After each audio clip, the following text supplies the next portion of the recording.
Hey there, sixth graders. We are going to use our knowledge of multiplying and dividing decimals that we have been reviewing since the beginning of the year, or the past few days really.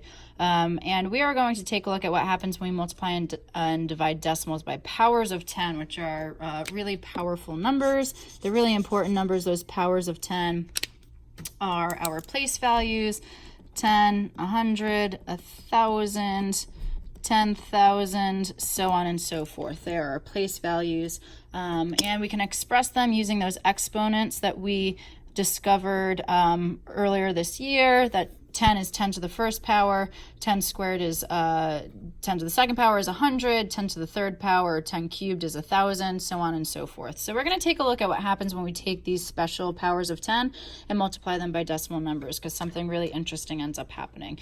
So let's go ahead and just set up our multiplication and multiply decimals like we traditionally do, and see if anything kind of jumps out at us. So I have 10 times 1. Now really, I don't really need to set this up. Anything times 1 is itself, so that is going to be 10.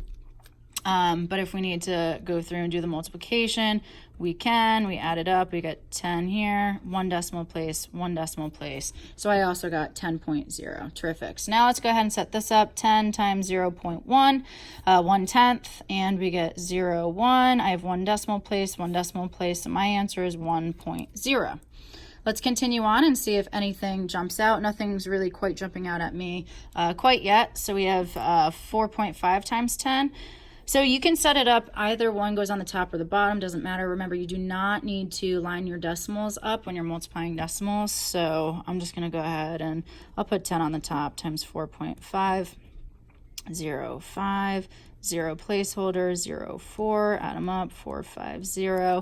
Remember, when we're multiplying decimals, we need to count up how many total place values we have. So that is 45.0, so that is 45. So 10 times 4.5 is 45.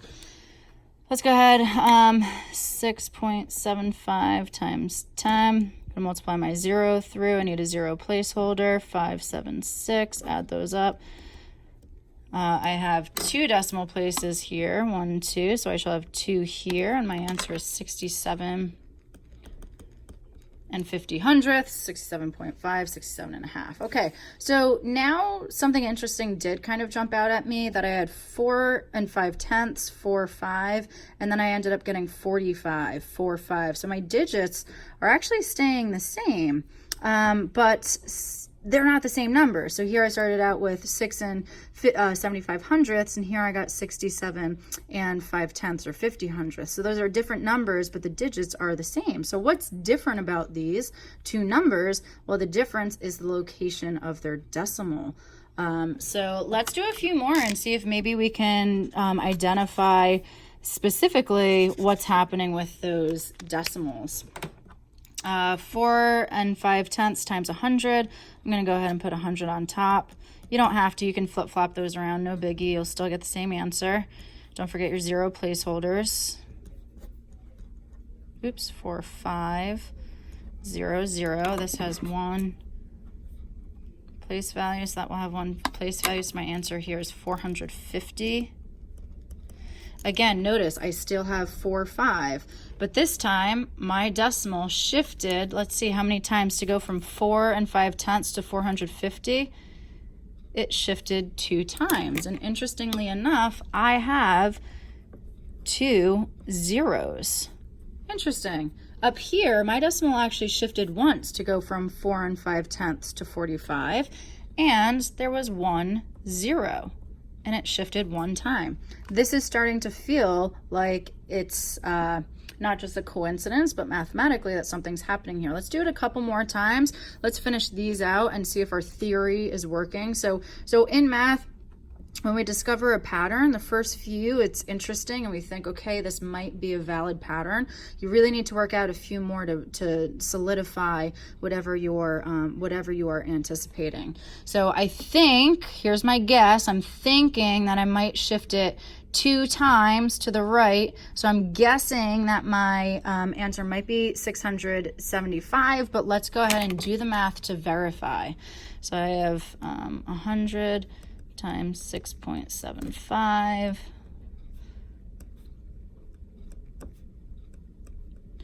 2 0 placeholders as I shift over to that 6. 67500. How many decimal places do I have? 1 2 1 2. Oh my goodness, I did end up getting 675. So it is certainly feeling like my prediction is correct, and it is indeed correct. So when you're multiplying by powers of 10, 10, 100, 1,000, 10,000, you are going to shift the decimal to the right as many times as the number of zeros in the power of 10. So I'm going to go ahead and use my shortcut here. I have 3 zeros. So I'm going to shift the decimal 3 times. 1, 2, 3. And I'm going to throw in some zeros there. This answer is indeed 4,500. This again has 3 zeros. So I will shift it 1, 2, 3 times. That is 6,750. Now let's take a look at if we have it in exponential form. Remember, we studied exponential form earlier this week. We can go ahead and take our exponential form and turn it into standard form if we want to. Remember that 10 squared is simply 100 and 10 cubed is simply 1,000. So if you want to go ahead and just kind of think about it that way, that's fine.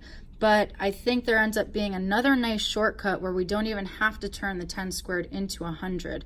So now that we know it is equal to 100, this has 2 zeros. So I'm going to shift the decimal twice. 1, 2. This is 628. And if you do the multiplication, you will indeed get 628. This has 3 zeros, so I'm going to shift it 3 times. 1, 2, 3.